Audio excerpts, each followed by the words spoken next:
With that, previous guest writes our first question. You have the envelope. I'm going to turn it over to you. All right, let's see what we got here. Hopefully they made it a good one. Okay, this is actually a good one. So if you were given the opportunity to change exactly one thing in your life, what would it be? If I could change one thing. Narrow it down. Right. The power of one, though. Let me see. I would probably say I would have started taking my military career more seriously from the very beginning. I came in and my parents were really strict. So when I got out, it was kind of like, hey, I'm here. Party time. So in my head, it was a job. So I definitely didn't start taking classes when I could have. I didn't volunteer as much as I should have because I was worried about getting off and going home to Alabama because I was 45 minutes away. So I thought I was still who I was. If I would have made that transition earlier, I definitely could have made more of an impact. And I could have accomplished more, could have been receiving more money. So yeah, that would definitely be the thing that I would do. And that's what I tell everyone who come to me for mentorship. I say, hey, if you're going to go in, make sure you take it seriously. Make sure you have an objective that you want to get out of it. Start school the very moment that you can. So finish your CDCs, your career development for those who may not know what CDCs is. And that's basically learning your job. Once you learn your job, then figure out what you want to do. Whether you do 4 years, 20 years, 25 years, or 30, just know what you want to get out of the military. And obviously there's no way to go back and redo your career. Right. The opposite side of that, though, if you could go back, do you think being more dedicated to your career, you would have had less fun? Yes, but it would have definitely been necessary because now I could care less about a club. I can care less about alcohol, whatever the case may be. So if I would have slowed that down, maybe I wouldn't be as boring now. But, yeah, definitely I would have stretched things out. So you don't have to go to the club every weekend, but you can still have fun. So, yeah. Because that's, if you think about it, one of the backbone of this podcast is the importance of preparing for your transition. And seeing that picture is definitely through a much more mature set of eyes. Mm-hmm. But you talk about you, like many other veterans, you came in when you were 18. You were experiencing life completely different. So yes, it would be good to be dialed into your career and have these milestones like, okay, by this I'm going to do. But at the same token, there's that part of just living your life and letting life kind of happen the way it's supposed to happen. Mm-hmm. So that's what I'm saying is yes, it would be great to go back and woulda, coulda, shoulda. But then again, maybe you never know, might be completely different now.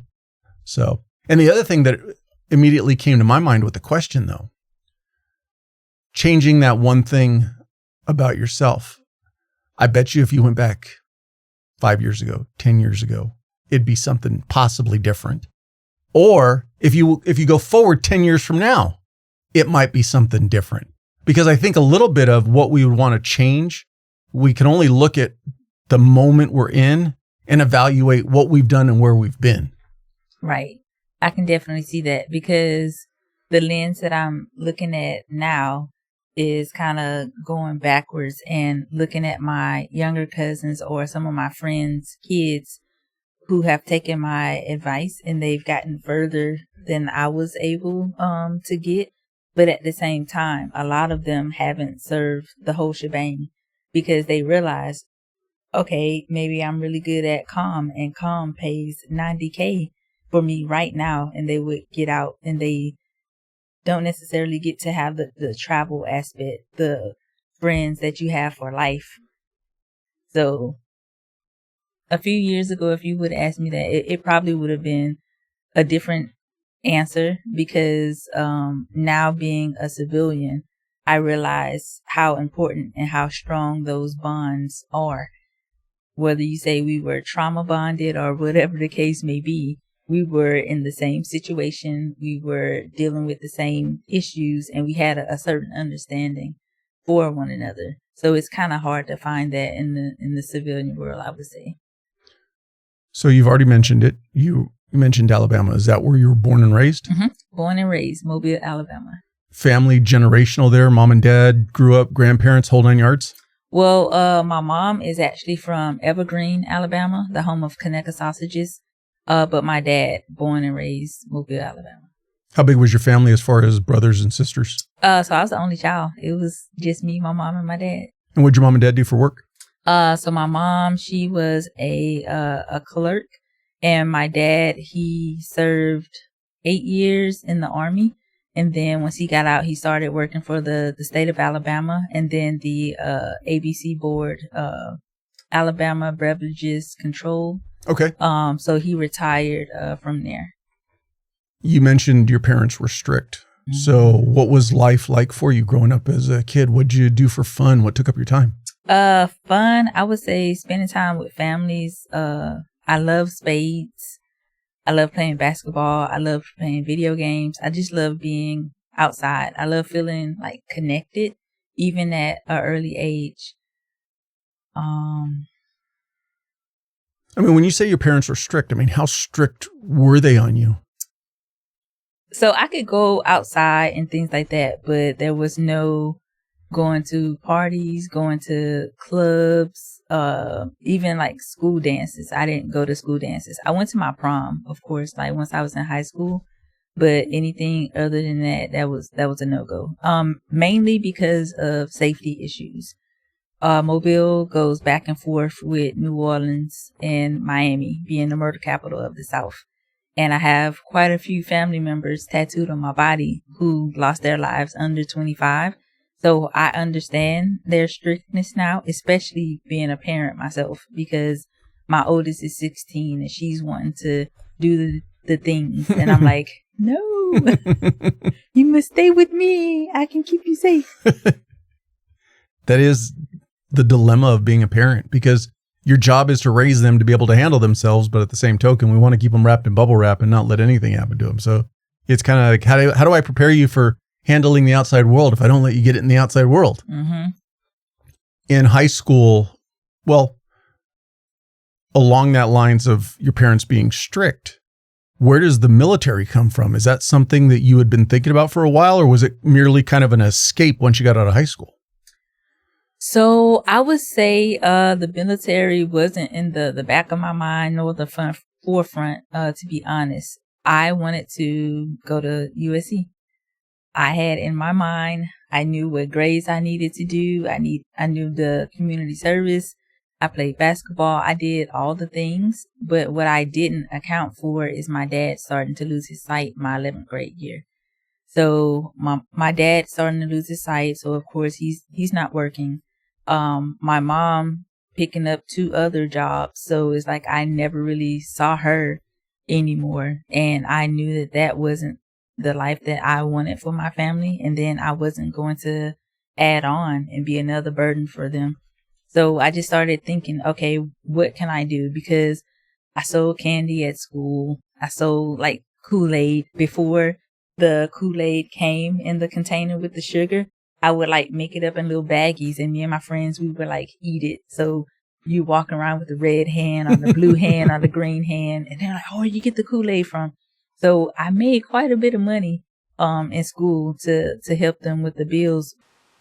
When you look forward to that first cup of coffee, as soon as that morning alarm goes off, then Blue Line Roasting is the choice for you.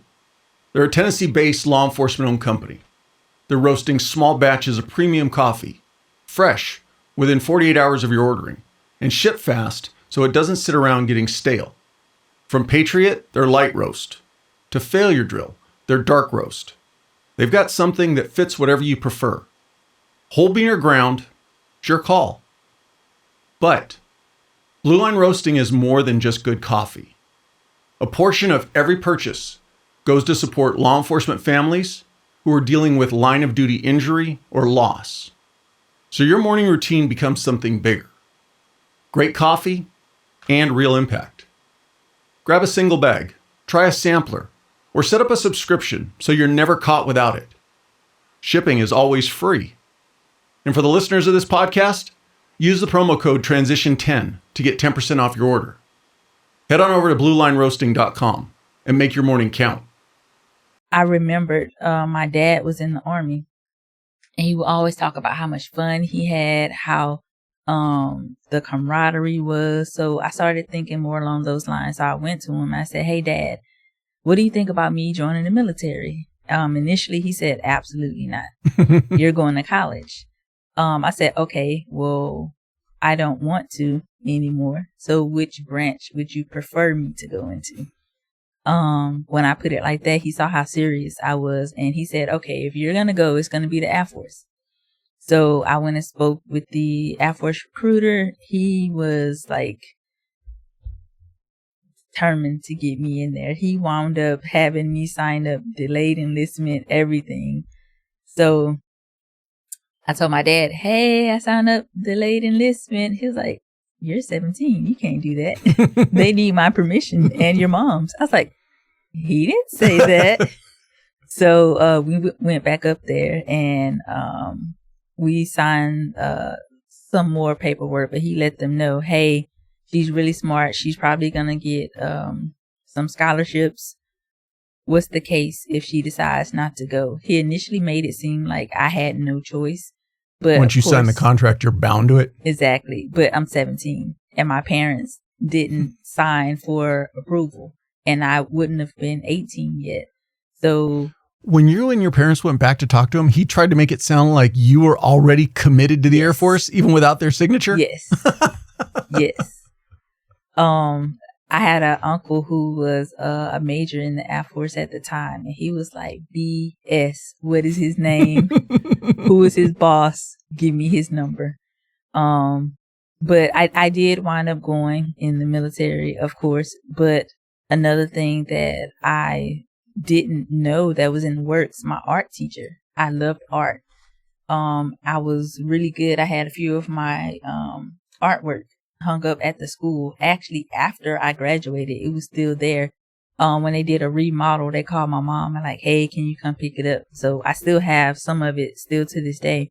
But she had in the works for me to receive an art scholarship. But I decided to still go in the military because I didn't want to have to worry about school loans or any of that other type of stuff. I was like, this is what I'm going to do. I'm going to commit to it. Where does the artist side of you come from, mom or dad? Neither, really? Actually. Which is kind of funny. Like my mom, she like would joke, like I couldn't even draw a stick figure. But it had to come from somewhere down the line because my kids can also draw. But like nobody that you remember specifically in your life that was really into art or kind of was a guiding force for you? Yeah. I would just be watching TV and I would like try to draw what I saw. And my mom, she said, "Is that Michelangelo from the TV?" And she hung it up on the refrigerator, actually still there to this day. And she was so proud because I guess I never really showed signs that I was interested. I just kind of picked up a pencil and a piece of paper one day and there it was. Now, taking you back a little bit, you mentioned your plan was to go to USC. Mm-hmm. USC out here in California or the University of South Carolina? Oh, no. The USC, okay. University of Southern California. I had a California dream. How does an Alabama girl want to go to USC? The sun, the palm trees. You know how some people look at New York and that's like the American dream. That's the you made it. For me, it was California. I always wanted to come out here. I knew what type of car I wanted to drive. I knew what type of house I wanted to have. Like my visions and my dreams were like that explicit. Like I knew. And what'd you want to study?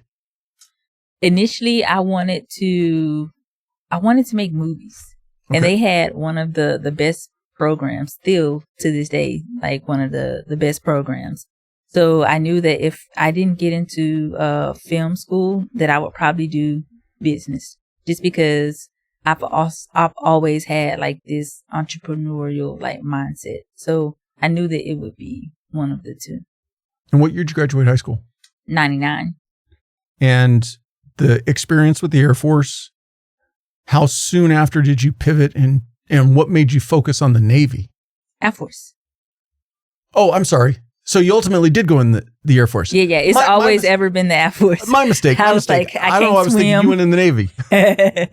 So you wanted to follow it, and it needed to be revamped for you to get in. Did you end up having to sign a new contract, or did your parents just decide to sign that delayed entry program? So they decided to sign that program. Got it. But they wanted to wait until they made sure that I was totally sure, because they didn't want it to seem like to me that it was something that I had to do because of them. They wanted it to be because of my choice. And was this in your senior year of high school? My end of my junior year, like beginning of senior year. So all year, your senior year, you knew you were going to be going in the Air Force. Mm-hmm. And how soon after graduation did you ship out? So I graduated in May and I left in July. Lackland Air Force Base. Lackland Air Force Base. How was that experience for you? It was hot. I thought Alabama was hot. Texas was hot. I thought I was dying. And I'm overly dramatic. So I'm like, oh, it's so hot. Oh my gosh. We're supposed to run in this? I could see the 18-year-old you being that way. Yes. Did you overall, though, have a good experience with basic training? I did, actually. Some of my closest friends, I've actually met them in basic training, and we kind of like have stuck together. We haven't gone on like trips or anything like that. How I see like other people, they'll be like, hey, every year on our anniversary, we're going to go on a trip. But we do make sure that we connect every year on our anniversary, shout each other out, all of that good stuff. Any issues getting through basic training? Yes. So, my grandma, God rest her soul, she thought that she was the baddest in the land. I mean, she was in her own right, but I called crying because it was so hard and it was so hot. I'm like, go get me. And she was like, I'm headed there. I'm calling your mama. And now, had you already tried to call mom and dad and they went, hey, suck it up? I knew that's what they would have said. And I knew like my grandma would talk them into like coming to save me. So that's why I called her. And she was like, hold on, I'm going to get your mom on the other line. And I'm like, yo, go, I don't want to do this anymore. And my dad, he was like, is that Treese? That's my nickname. And my mom was like, yeah. He said, I raised you to overcome any challenge that comes in your way. What's your goal? This is just a stepping stone to that goal, something that you're going to have to get through. And at that moment, I was like, yes, sir. And from that moment on, I was like more focused, and I didn't look at the right now, the push-ups, the running the miles and how hot it was and being hungry, because you sit down and eat, and after the first person is done, they stick their hand in your food and say, get up. And you're like, just sit down. They don't care about that. So I definitely had a lot of challenges to overcome. And then being the only child, I wasn't used to no. And in the military, you get no a lot. So that was a huge barrier that I had to overcome for sure.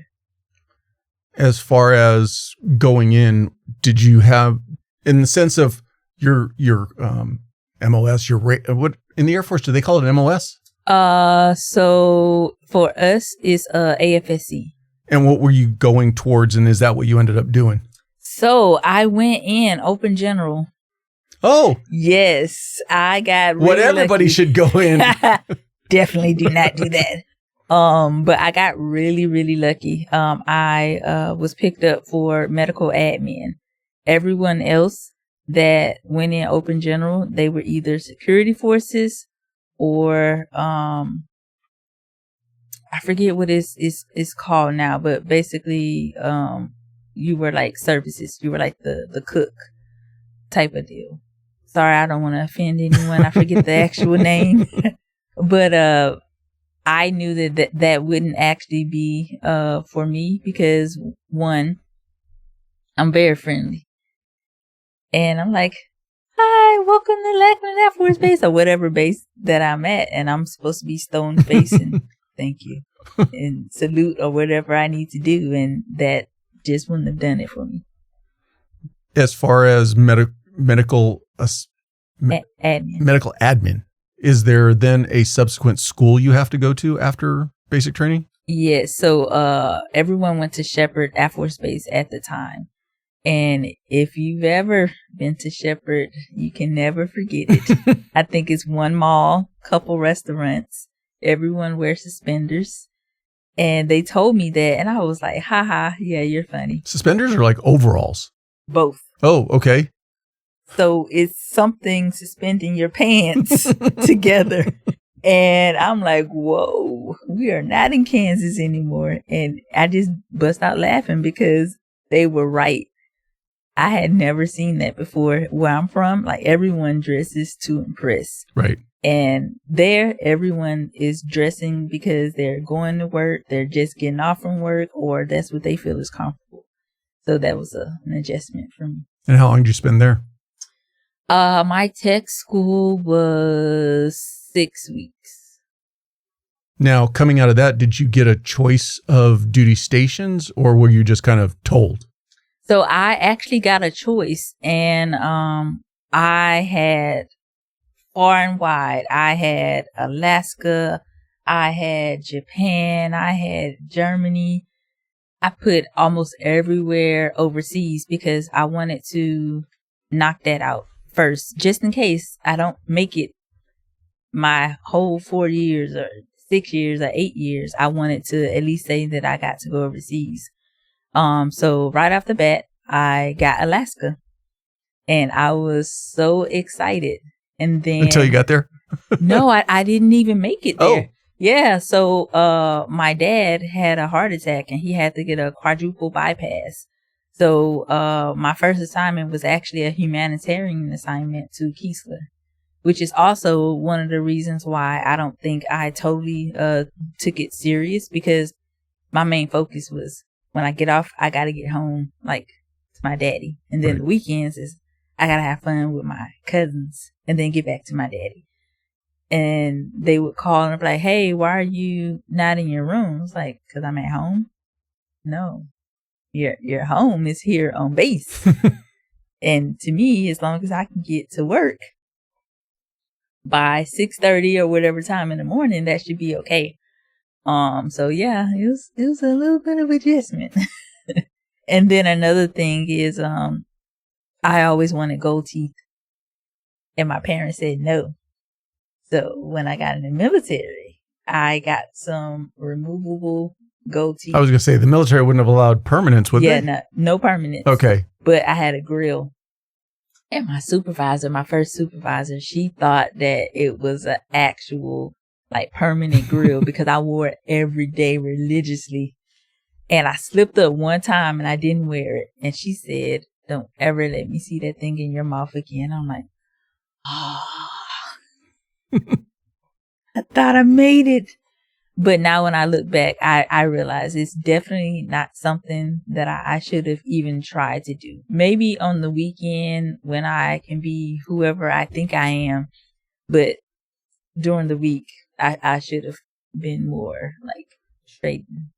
Well, that's that maturing process. It's that, 18-year-old kid getting their wings, so to speak, and not realizing that, to a degree, you're in the military and there is a grooming and set standard of how you need to appear. Mm-hmm. You mentioned that your initial list involved overseas because you weren't sure how long so were you not thinking a career when you first went in? Definitely not. I was like, 4 and done. Because at that time is when my dad actually started receiving back pay from his disability. And he was like, if you want to go to school, I now have the money to send you to school. So of course I'm like, ooh. One, I had the GI Bill.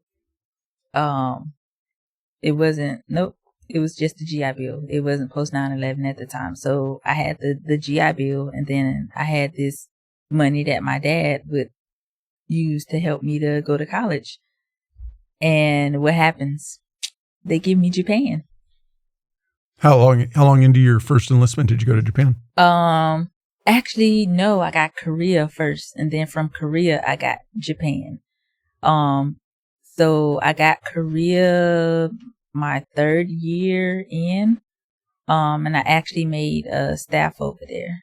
And then I was like, okay, well, Korea is only a year. So I was like, okay, well, I can still get out after my 4 years. And then I made staff. So I was like, oh, okay, I'll stay in.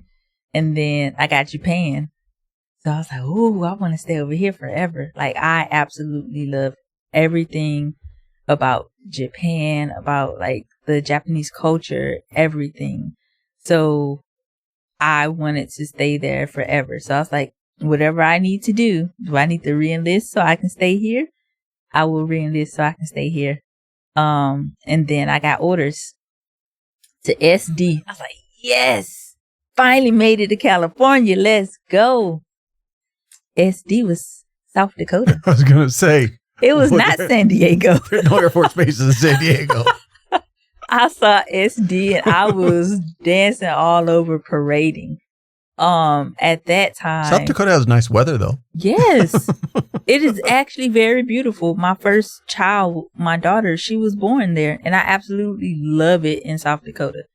I got introduced to hiking, camping, glamping, the whole 9 yards, things that I would not have done being an African-American female from Mobile, Alabama.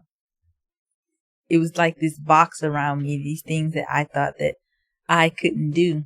And then my horizons were broadened, and it's a whole new world. I can do whatever. I can go camping. I'm not going to get eaten by a bear. Well, I could have gotten eaten by a bear, but I did not get eaten by a bear, thankfully. But I would definitely say that those things definitely shaped me. Realizing that, okay, I'm not as in control as I thought I was, but they give you this little measure of control because now at this point, I'm over people. And I get to lead teams, lead processes, and make changes. And I noticed that that was my bread and butter. I love making things better. And then I go back to being in kindergarten, and on the wall, it says, my dad read it to me because I didn't know it at the time, but this is now my motto: good, better, best. Never let it rest until the good is better and the better is best. And that's literally the mantra that I live by to this day.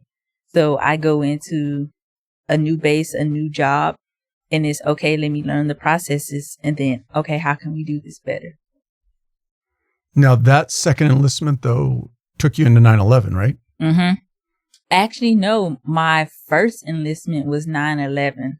How I remember is I was in the cafeteria at Keesler Air Force Base, my first base. I was in line getting my food, and it's all these people gathered around this big, large TV. And I'm like, what in the world are they watching? Godzilla? Because I see a building falling. I'm like, what are they doing? And then the alarm started going off. I was like, what the heck? And then they called us all into the auditorium and they briefed us. And I'm like, I would have never thought in a million years that something like that would happen, like on our home turf. And that was my first reality that I was actually in the military, because I was actually supposed to deploy out there to help with the bodies. And what saved me was my dad took another like turn for the worse, so I didn't actually get to go to experience that. And I don't think that I would have been the right person for it anyway, because I'm like very empathetic. Like the least little thing, like I'm like mush, and I'm like trying to get these bodies and to help preserve them so that their family can give them their proper burial. And I'm like crying because I'm thinking about like what could have been, what I'm looking at now.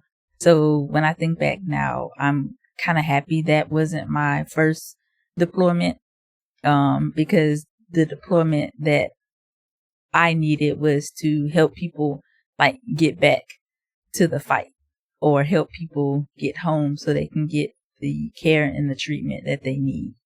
So that's the deployment that I'm happy that I wound up being on. Then how long were you in South Dakota? South Dakota, I was there for 3 years. 3 years. At what point did you turn the corner and go, okay, this is going to be my career? After 9/11, I really started seeing it differently. I was like, okay, I'm not just doing this for me or for my family. I'm doing it so that I can help make a change like in the world, so I can be like a change agent in a sense. I don't know. I have this like this complex, like this is a Superman like tattoo. So in my head, I have like this cape, and I can help everyone. I can like help heal the world. I can save the world. I can save the world. So actually that's around the time that I got this tattoo.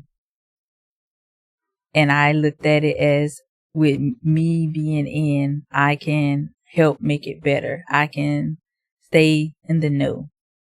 Because now that's what kills me, like being a civilian. Because you only know what's on the news along with everyone else. Right. You're getting limited information. Mm-hmm. From South Dakota, where'd you end up? From South Dakota, I went to North Carolina. And North Carolina is also the base where I became a single parent.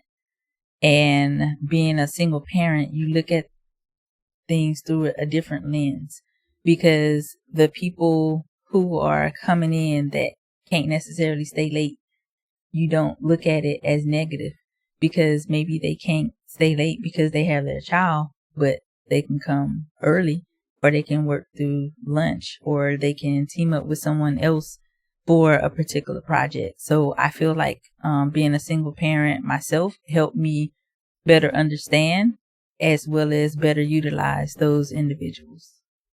Did you do the bulk of your career stateside, or did you get to deploy other than Japan and Korea again?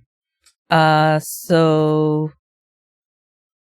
I would say it was a mix, but maybe like 60-40 stateside to overseas, because then after North Carolina, I went to Germany.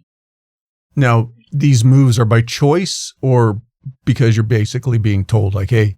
Being told, yeah. So I was only at any one place 3 to 4 years, and they call it the 3 to 4 year itch, because you know you're about to move. It's like, okay, let me prepare myself. Let's get ready. Let me clean up any rough edges I had on the mission that I was performing, so that I can make that better for the person who's going to be coming into it. But like moving from North Carolina to Germany, how much lead time do they give you for you to basically kind of plan your life?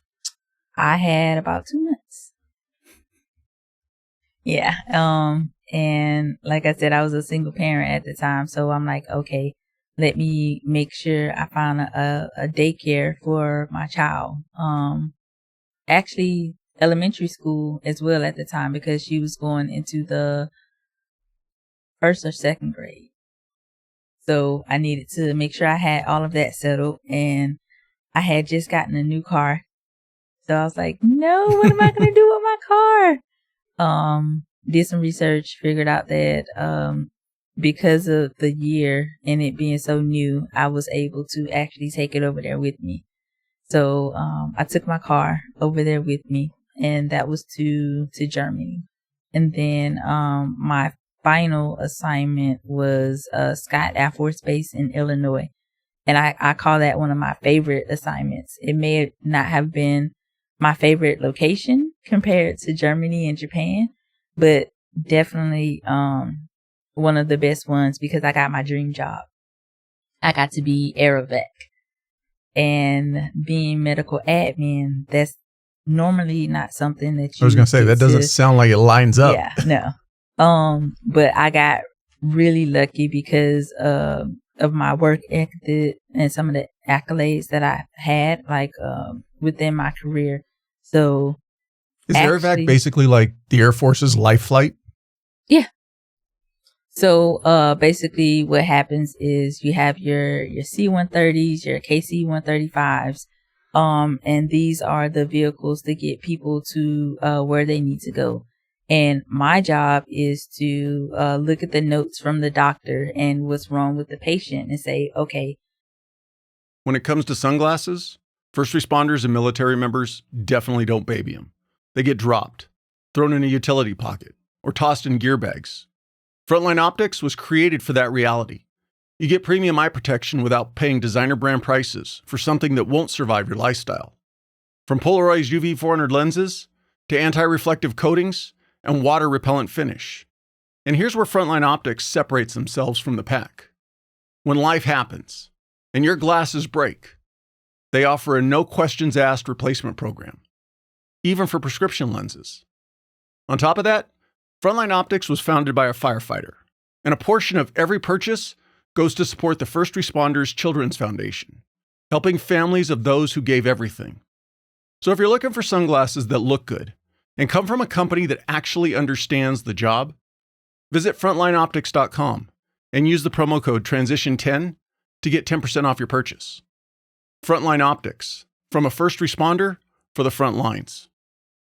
I need to make sure they have this certain equipment. They need oxygen. They need a litter because they can't stand.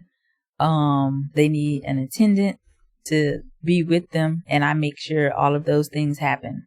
And then I make sure that the patient gets from the hospital actually to the plane. Make sure a handoff happens with the records so that the charge nurse, the flight attendant, the flight doc, all of them are all on the same page. So if the flight doc says that they need a certain thing and I didn't know what O2 or something like that was, and I don't ask, that means this person doesn't have the oxygen that they need. Just because I was afraid to speak up. Thankfully, I didn't do anything like that, but I know of some individuals that got in a lot of trouble and delayed flights because they didn't take the job as serious as it needed to be taken. Was that an assignment that you went looking for, or somebody happened to come to you and go, hey, what about this? So I looked at it. And I asked a few of my mentors, hey, do you think this would be a great fit for me? But I had imposter syndrome. I was like, no, someone who actually has been in longer or who knows the jargon or whatever the case may be, they would do a better job at that. And then I was like sitting at my desk checking my email and it was like, you have an assignment. I was like, I didn't put in for an assignment. And I opened it and it's the job. And my boss and a few other people are like, when did you put in for this? I did not. I did not put in for this. I asked questions and I wound up with it. But I promise you, I assure you, I did not put in for it. Did you ever find out who pulled strings for you? No. Because I'm assuming the Air Force just doesn't randomly. No. Somebody had to go pick her. Yeah. I kind of have an idea, but I'm not exactly 100% sure. So I don't want to put that out there on record and then take the credit for someone else. But whoever you are, thank you. How many years into your career were you at this point? At that point, I was at around 18, 19.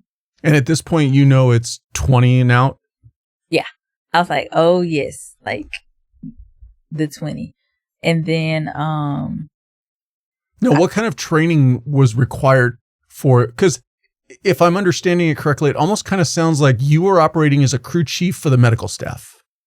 Is that it, or is that underselling it?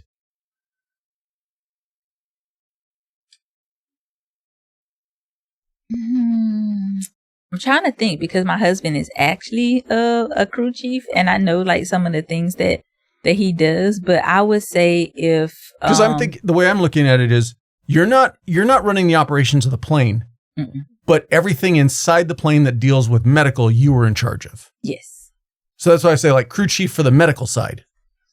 Yeah, I could see that, like coordinating everything, getting on calls, finding a plane.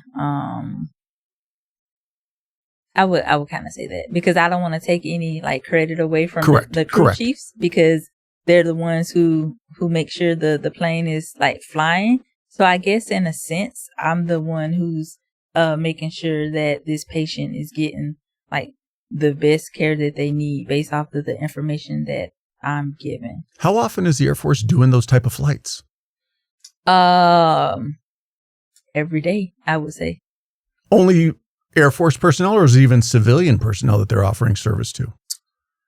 I've only seen a handful of actual like civilian personnel like actually get that. And when I say like civilian, I mean like higher up, like government officials type of deal. So still connected to the government somehow. Yeah. But largely, this is all Air Force personnel that need life flight or critical care transport. So we'll get a call, and they'll say, hey, we have a patient down here. Say I'm in Scott, and we have a patient that's coming in from Germany, and we need to get them over to WOMAC or whatever the case may be.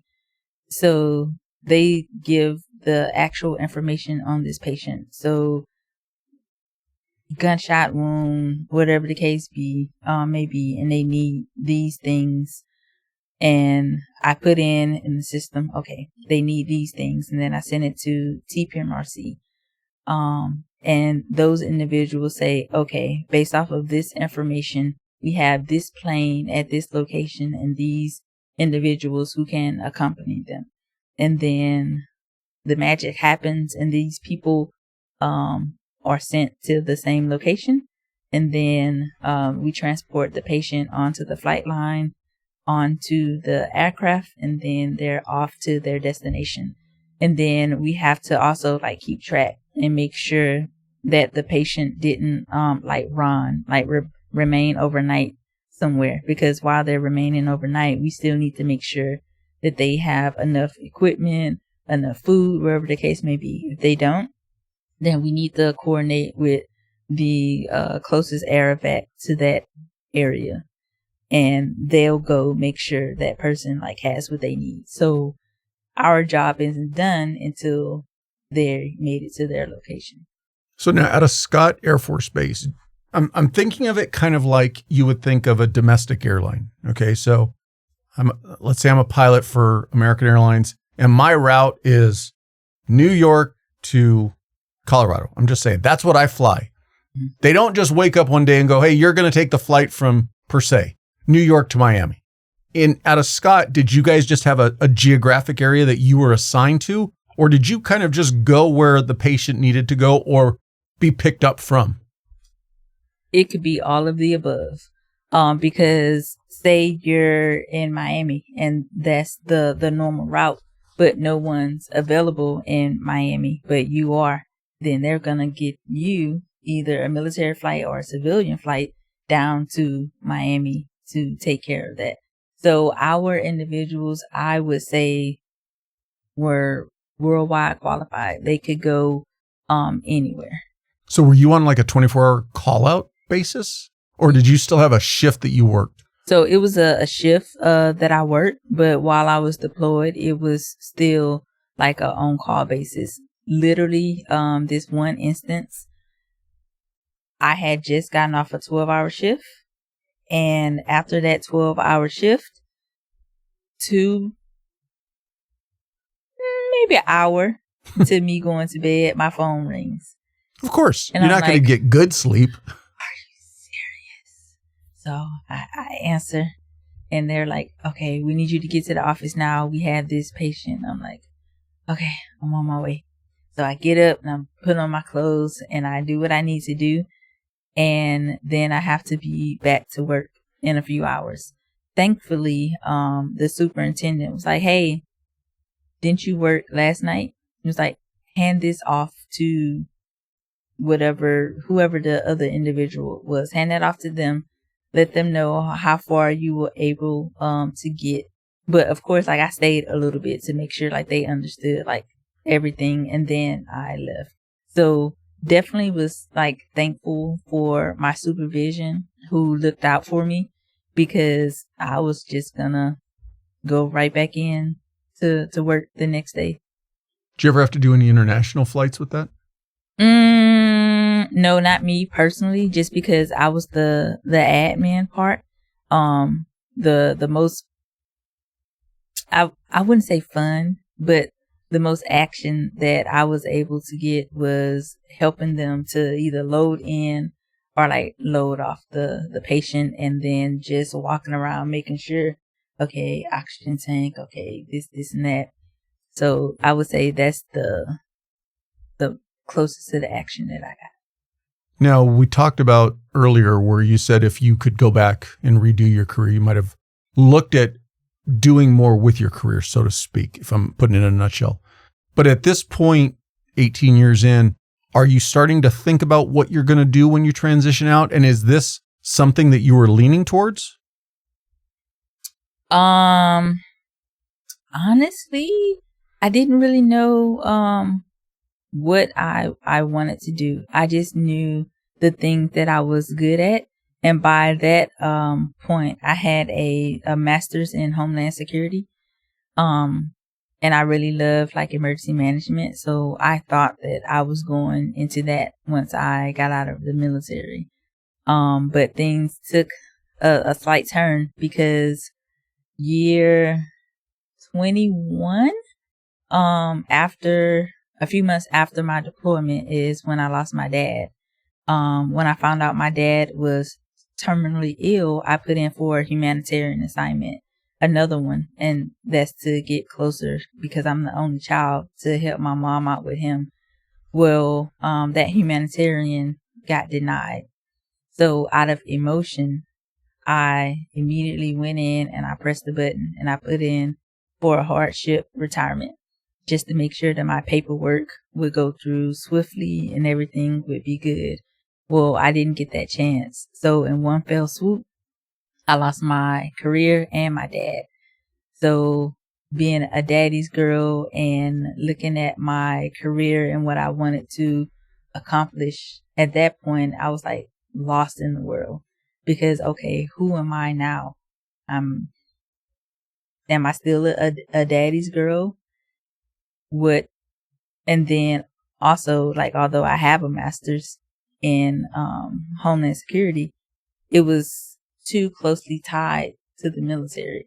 So the PTSD that I garnered from that situation wouldn't let me go into Homeland Security, because in my head it was one and the same with the military, and I was crippled, like mentally crippled. I could not do it. I could have gone in making $100,000 a year, but I just wasn't there. Thankfully, a few years before, my daughter and I authored a children's book, Where Did Daddy Go? To promote that children's book, I started making merch to advertise it. And I had a couple people ask me, hey, like, what is that? And I said, hey, it's our book. And they was like, I really like how you put that together. Have you ever thought about having an actual clothing line? And I was like, no, actually. But when I think back, maybe I did, because when I was younger, I would cut up my doll's clothes, or I cut up my old socks and sew them new clothes. Did not add two and two together at the time. So I would say at that moment, the Mobillionairez brand was born, because I took two things that I was known for and really good at: encouraging others and fashion. So I married those two together. And right before I found out I was going to deploy is when I launched my brand. So, of course, I can't really do too much with the brand, being Aero-Vac, working 12-hour shifts. So things kind of got tabled. And then once I got back, I was dealing with my dad, and then my dad passed. So it was like, okay, the brand is tabled. I don't know what I'm going to do with it. Fast forward, I'm out. I lost my dad. I lost my career. I lost two uncles. My grandma moved to California. And then the next year, my mom was diagnosed with breast cancer. So let's just keep piling it on. Yes. So this brand that I initiated, that I didn't get to do anything with, is what kept me going and kept the people who were aware of it and loved wearing it, kept them going. So that's when I started like actually being serious about getting the help that I needed, so that I would be in a place mentally to get back to doing that thing that I love full time, which became my clothing brand. Now, you EAS'd out of Scott, mm-hmm. and then came to California, that young girl dream of that's where you still wanted to end up? Yep. So my husband, he was in cahoots with one of his old bosses. She told him, hey, there's a position that's going to be coming up in California. Is your wife still retiring? And he was like, yep, she's retiring. So the position came up. He left before me because he needed to go ahead and like start that job. So he came to California because of me. He remembered me saying that it had always been like a dream of mine, but I never got to get there. So fast forward, I actually retired. What year? 2021. Okay. Yeah. So 2021, I retired, and we came here to California, brought the rest of the family in August. Initially, it was just me and our youngest at the time.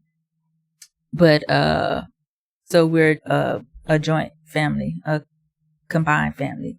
So he has two, I had my one, and we have one together. So that summer, everyone was in a 2-bedroom apartment. There's a moment in life when you realize it was never about you. Grind, spelled GRND, is different. There's no I in it on purpose, because the mindset was never about ego. It's about the mission. Started by a former Army Ranger, it's not about where you are. It's about how you show up. Different lives, different pressures, but the same mindset. Grind isn't clothing you wear just to look good. It's a reminder of why you keep going when it gets tough, and you keep putting in the work when no one's watching. For the early mornings, the late nights, the reps that no one sees. This isn't just fashion, it's fuel. Because real work isn't loud, real effort doesn't need applause, and real purpose doesn't quit. Head on over to thegrndcollective.com and use the promo code TRANSITION15 for 15% off your order. Because initially I didn't know like if I would be coming directly out. I was going to go to Alabama and like help my mom like get through everything, because although I lost all of those things, she lost her husband, 2 brothers, her mom, and was dealing with breast cancer. So he got a place big enough for him just in case. So once we actually all came out, that's when we started actually like looking for houses and things like that. Where'd you settle when you first came to California? Where were you guys living? We were in Riverside. Oh, okay. Yeah. So close to March. Mm-hmm. Yep. He was literally right down the street. That incident. So your dad passes away. The emotions kick in. You're like, I'm doing a hardship retirement.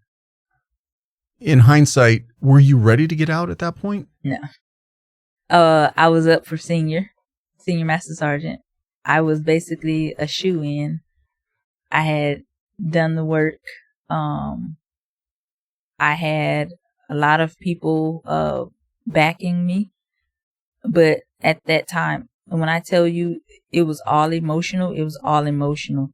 I pressed the button at a time where I pressed it so late, I didn't even wind up getting paid the next pay cycle because everything was shut off.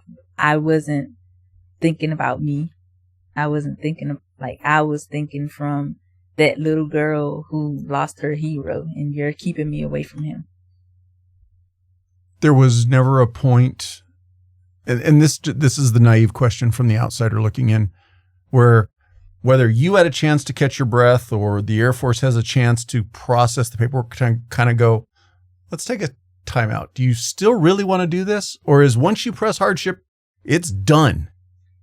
If I really wanted to, because of all the things that I had accomplished and the relationships that I had, I probably could have said, hey, sorry, that was an emotional response.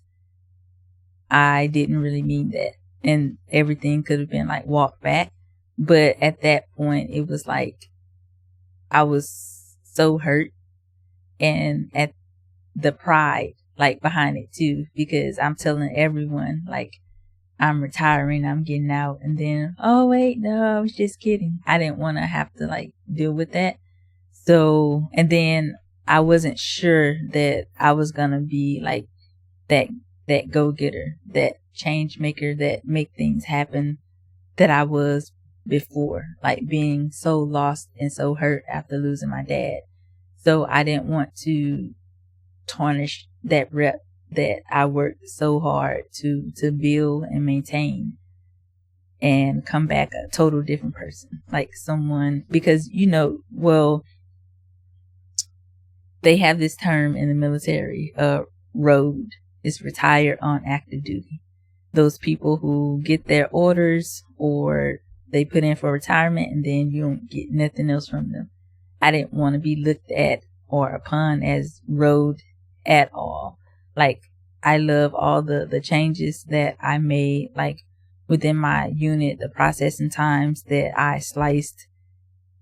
And I didn't want people to be oh yeah, that was her. And I'm sitting over there, slumped over, doodling or something. Not saying that that's what would have happened, but in my head I went worst case scenario, and I didn't want to be that person. Well, and that's a huge level of maturity though, when you really stop and think about it. To understand that you were so hurt, just at the core of it, losing your father, being a daddy's girl, being so close to your dad. The fact that, and I'm not saying the military was obligated to accommodate you, but the military didn't accommodate you after 20 years. Not like you had been in for 4 and you're hey, give me, hey, I've given you 20 years. Come on, work with me. So I can understand where, that emotional drive comes from to say, F you, I'm out of here. Mm-hmm. At the same token, though, like you said, when you did finally take that breath, there's all the ancillary aspects of it. I've already told everybody that I'm retired. Now I look like a fool because I'm going back. But most important is understanding that, yeah, I could have gone back in and done another 10 years, 9 years, whatever it was. But would I have given myself the same way I did the first 20? Exactly. And now you're just taking a space because you can. Mm-hmm. I felt like my airmen deserved more of that. They deserved a person who was willing and able to lead them and help them become who they wanted to and needed to become. And if I couldn't be that person, that I needed to step out of the way. Now, when you guys came to California, or when you came to California, the job you were talking about had nothing to do with your clothing line, or was it to expand and extend the clothing line? The job that I was initially looking at, I was going to make myself put on my big girl panties and actually take a Homeland Security position out in San Diego. But I just couldn't do it. So I just took that time that I needed. I went to the beach. I did all the things, went to therapy, all the things. So I really realized, okay, I don't want to necessarily work for anyone else, but I want to still be able or still feel like I'm making a positive impact on the world, or I'm still being a change agent. And I realized that I can do that through my clothing brand, because people go through different things in their lives. So for me, I wore a lot of Nike. Feel Night. Just do it, right? What about those people who can't just do it because they've gone through different situations or a period in their life, or they can't see the light on the other side of the tunnel? That's where I wanted Mobillionairez to come in, because I wanted to let them know that you may be used to running, but if you can't run, then take the steps that you need to walk until you can get to running again, because you're still that same go-getter. Maybe you just forgot for a moment. Maybe there's too much blocking your sight and you don't see the light at the end of the tunnel, but that doesn't mean that it's there. So I wanted to give them that, to make my clothing feel like all of the things. So with me, I wore Nike because of how it made me feel. I wore Michael Kors because of how it made me feel. So I wanted to also do that. So I made sure that my clothes were premium because I wanted a certain feel. So this particular shirt that I have on right now, the inside is very smooth because I wanted to feel good against my skin. I don't just want to make money off of people. I know a lot of people who get Gildan shirts. That's the bottom of the food chain when it comes to clothing. And they put a nice design on it, but that shirt's not going to last. It doesn't feel good. When you wash it, it's going to shrink up. That's not doing people a service. If you're going to have premium pricing or even normal pricing, then people need to get the bang for their buck. What's the future of your clothing brand? What's on your horizon for it?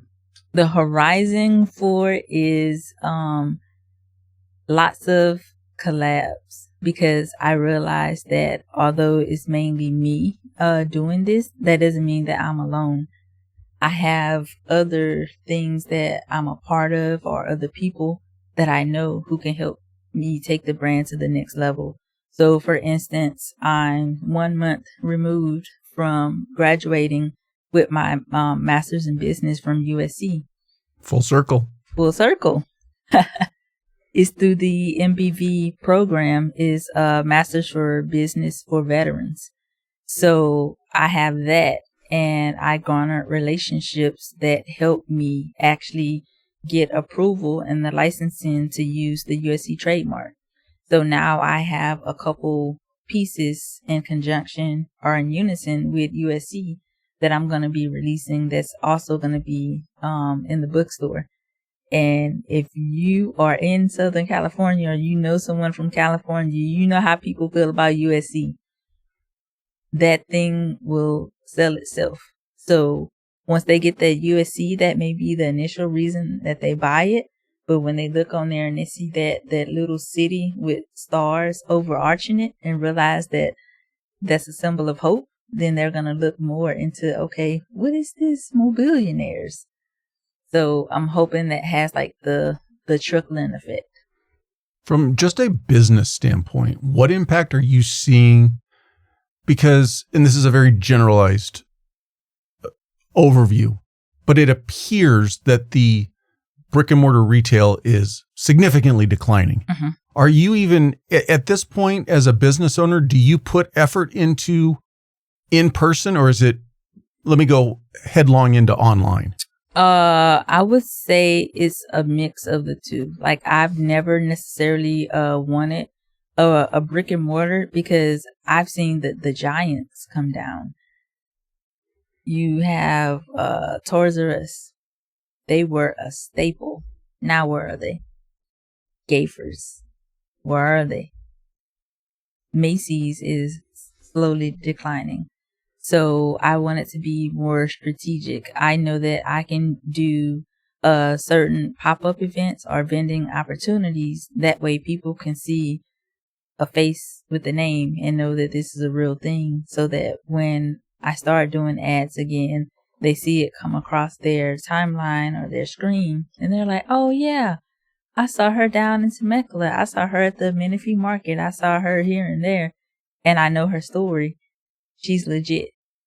And that'll make them want to buy. But I feel like they should be done in conjunction, because if you are only online, people aren't trusting these days. Like there is something about feeling it before you buy it. Mm-hmm. So if they feel it, so if they come by and they see it and they say, oh, that's nice, I immediately say, feel it. And then I tell them the story and the meaning behind that particular thing. And usually, not always, usually they definitely want it because it feels good, it's a good price, and it has a message behind it. So normally they're going to get it. But if you see it online, you're going to start asking yourself all these questions. It's a nice design, but what type of material is that? How is it going to fit? Is it going to shrink? Even though it may say those things in the comments. You got to get them to buy the first one in person. Mm-hmm. Then they can go back on like, oh, okay, now I know what it is. I'll go buy it online. Mm-hmm. So it's the battle of business. Exactly. It's easier to sell to someone who's already in your pocket than someone who may be watching your pocket. How was it to actually become a student at USC? I literally cried like a baby when I received that acceptance letter, because in my head I thought, it's been too long, even though I continue to be on the dean's list, summa cum laude, kept my GPA up, kept my community service up, all of these things, the things that will get you looked at for a school like USC. But for some reason, I still had that imposter syndrome. Like, they probably don't want someone my age. So when it came after my interview, I felt pretty good, but still I was like really nervous because I didn't hear anything for like a few months. And I'm like, I didn't get it. And then I saw other people who saying, oh yeah, I got in. I'm like, oh. So then I opened the mail and I saw the letter and I'm like, I immediately called my mom and I'm like bawling. She's like, what is wrong? I'm like, I got in. And she was like, oh, to USC. And then I put the hat on. I put the t-shirt on. Like, I was as proud as like someone's child walking across the stage for their high school graduation. That was a full circle moment for me, because that was that thing that I dreamed up as a kid, when it was like, I have no idea how I'm going to get there, if I'm ever going to actually live in California, to actually living in California, being a graduate of USC, driving the type of car I wanted, living in the type of house I wanted, because of all the good that I put out into the world, and because of my work ethic, and because I actually believed that what I wanted like could come true. You see yourself long-term staying in Southern California, or are you going to relocate? I could stay here forever. I really could. The only reason that I would move is if the housing market like keeps changing and things keep getting more expensive. Then maybe I may be swayed to go like Texas or something like that, because for the price of a house here for my like same square They're inexpensive. footage. They're inexpensive. Buy 4 of them. Yes, I could literally get a mansion in Texas with a lot of land, but I wouldn't have this weather that I have in California. So even though it may be hot during the daytime, at night it feels really good. And I feel like if you can't be inspired here in California, then you can't be inspired, because you ride down the road and you're going to see an individual on the side of the street, or on the side of the highway, on the side of whatever, and they're going to have their table, or they're going to have a tent, and they're going to be selling the thing, whatever it is that they believe in or they think that you need. They may not have a fancy setup, but they're there. Did you stay in Riverside while you were going to USC, or did you guys move closer? Because that commute had to be... No, so we live in Menifee. Yeah, so that drive was a day and a half. Right. So that wasn't like any better, but thankfully the MBV program, it was the weekend. So definitely loved like just going down there and feeling like an actual like college student. Right.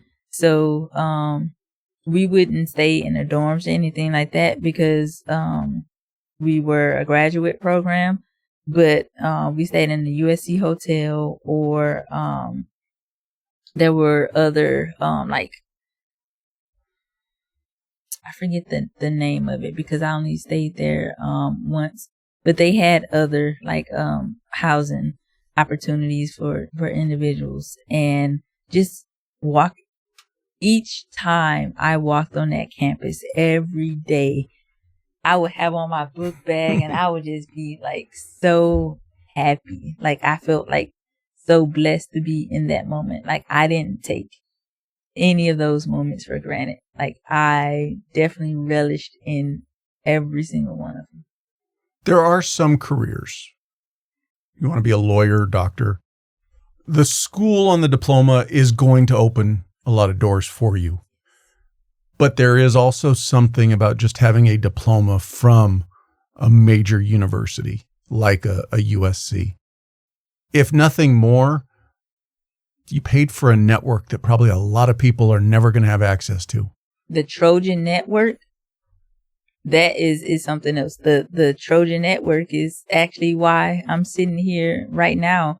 The Trojan network is why many of my cohort members have higher 6 and 7 figure jobs, like coming right out of school, because there was a Trojan that worked there, and they reach their hand down, or they say, hey, we're hiring and we have these positions and there's a graduating class, or I know this individual, or even for my business, the love of USC gets me certain preferential treatment. So for a normal person, and they walk into a screen printing shop and say, hey, I want this done. I want 100. I want 50, whatever the case may be. Oh, it's 2 weeks. Walk in with a USC shirt. When do you need it by? Right.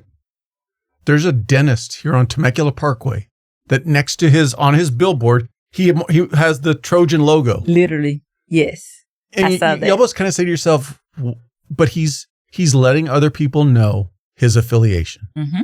And I guarantee you, there are people who have gone into that dental office just simply because they saw the logo. Mm-hmm. I thought about switching just because of that, but logistically it wouldn't make sense. But they ingrained that into you. Trojans take care of Trojans. There's something you said previously too. When you first came out to California, you went and did the beach thing and all that kind of stuff. Now, I've never been, but I've heard the beaches in Alabama and along the Gulf. I thought you never been to the beach here. I've never been to the beach in California either. But how do they compare? Because I hear the beaches on the Gulf Coast are gorgeous. You're looking at me. No? What's the one? Destin, Florida apparently is. Okay, Destin. Destin is really, really, really nice. And the beaches are different down there. I was thinking more like Pensacola or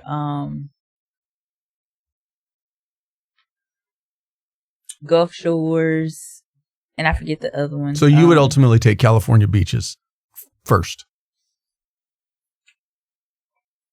Probably because it's like more peaceful. Got it.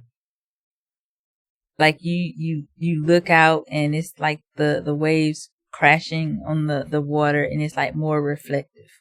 You don't see a hurricane coming in. Right. Or like the people back home, they don't go to the beach to chill. Like they go to the beach to do. Got it. Or to say that they're there. In San Diego, I feel like people are there to chill. Like I don't necessarily go to sunbathe or nothing like that. But like I have my umbrella and I'm just like chilling, just taking everything in. If I need to go and like clear my head, got it. I go to the beach. Back home, it's kind of like a party at the beach. I'm sure certain beaches here are probably like that too, but I haven't really like encountered those beaches. You think you'll go on and get a doctorate degree? No. I love schooling. I absolutely love learning. But I say no just for the simple fact that I don't feel like I need a doctorate degree to run a clothing brand. If I was a motivational speaker, which is something that I'm actually interested in, if I was a motivational speaker, I feel like that would give me more leverage being Dr. Creary. But no one cares. You have a doctorate if you're running a clothing brand. I'm just wondering from the marketing side of things, how if USC is like, hey, you're already in our MBV program. What about the doctor? You know, it's like that push. So that does happen. So I was actually looking at going into consulting, and I had an individual actually hit me up a few days ago, like, "Hey, are you still interested?" But unfortunately, my GI Bill has it's washed out now. So, I can't. Thank you, USC. Right. I can't afford USC out of my own pockets. Yeah, there is the trade-off for the cost of that piece of paper. Oh yeah. It's definitely beautiful once it actually comes in the mail. So actually no, I'm like 3 weeks out, 3.5 weeks, because I just got my diploma. And I opened that thing and I was just like looking at it, and the USC, like it's metallic, like it stands out from the rest of the letters, and you're like looking at it, and then you see your name there in cursive. Like I said, I have other degrees. I worked hard for these degrees. I have another master's, but it's something about this one because it's that thing that you said you wanted as a child and you didn't know how you would get there. And like, you're looking at your life and you're like, I'm doing the thing that I dreamed about, like as a child. Like, I'm doing that. And that, like, it says a lot, like coming from where I came from and overcoming all of the things that I had to like overcome, like just to get here. Some people may say, okay, it's USC, it's not a big deal. It could have been the University of Delaware for all I care. If that's your dream, if that's your thing, and you finally get to hold that thing in your hand, like it's more precious than gold. So it's not necessarily saying that you have to go to a USC or you have to get a degree. Whatever your Mobillionaire moment is that thing, and that thing that makes you feel on top of the world for you is helping people transition through your podcast. That's your Mobillionaire moment. When you finish editing and proofing and finally get to upload it, you're sitting back and you're looking at it like, I did that. That's my thing. That's how I looked at that diploma from USC, because that was a promise to my younger self. That was a promise to my dad, because when I went in the military, I told my dad I was going in the military. He made me promise that I would find a way to still get to USC. And then before my dad died, he also like made me promise that I would continue like following my dreams. So still getting to do that and having the courage and the perseverance to push through, even though he wasn't physically here to see it, like it meant a lot to me. The piece of paper at the end of the day is important, no matter who you are and where you get it from. It is your validation that you put in the work.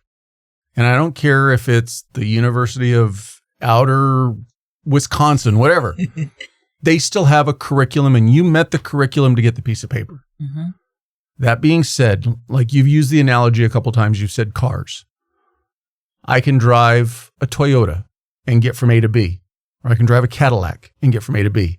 There is something about the diploma of where it's driving you to a lot better, because whether you agree with it or not, and this is where I said before about the network, that diploma from USC is going to drive you with a different group of people than if you're driving the Toyota.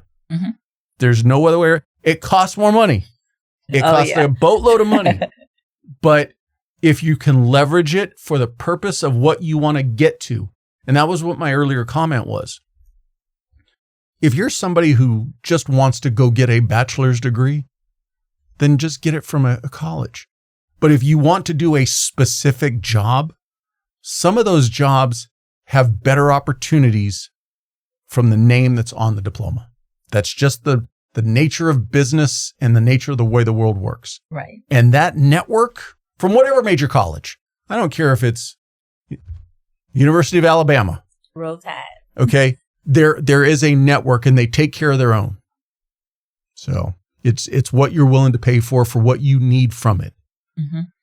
That's a lot of my family. They gave me a hard time. It was like, okay, bougie, you could have gone to the University of Alabama, because like I am like a Alabama like fan. Like if you say Roll Tide or you say Alabama, like I'm gonna say Roll Tide, roll, like every time. Like I can be in mid stride, like Roll Tide, roll, and then I go back to what I'm doing. So it's like, okay, well, why are you going to the USC? Because that was attainable to me. It was down the road. I made good grades. I wanted that apple at the top of the tree. That, do I need a ladder? Do I throw something up there? Should I even get it? Because it looks so shiny. That was USC. So not saying that Alabama is lesser in comparison to USC. It's just that I had to reach higher and further to get that than I would have had to go right down the road to Alabama. Yeah, it's all about perspective. It's like you said earlier, some people, New York is the pinnacle. Some people, LA is the pinnacle. You got to get to what in your mind is your pinnacle. Mm-hmm. Exactly. So as we wrap this up, any last piece of advice you want to make sure people hear from you regarding career, transition, life, choices, whatever? I would say when you're making your transition, whatever that transition may be, leaving the military, divorcing, having a child, having emptiness syndrome, whatever that may be, I would say know that you don't have to do it alone. Know that you already have everything that you need to be successful on the other side of that thing, as long as you keep believing. And then last but not least, like, it's never too late to dust off an old dream.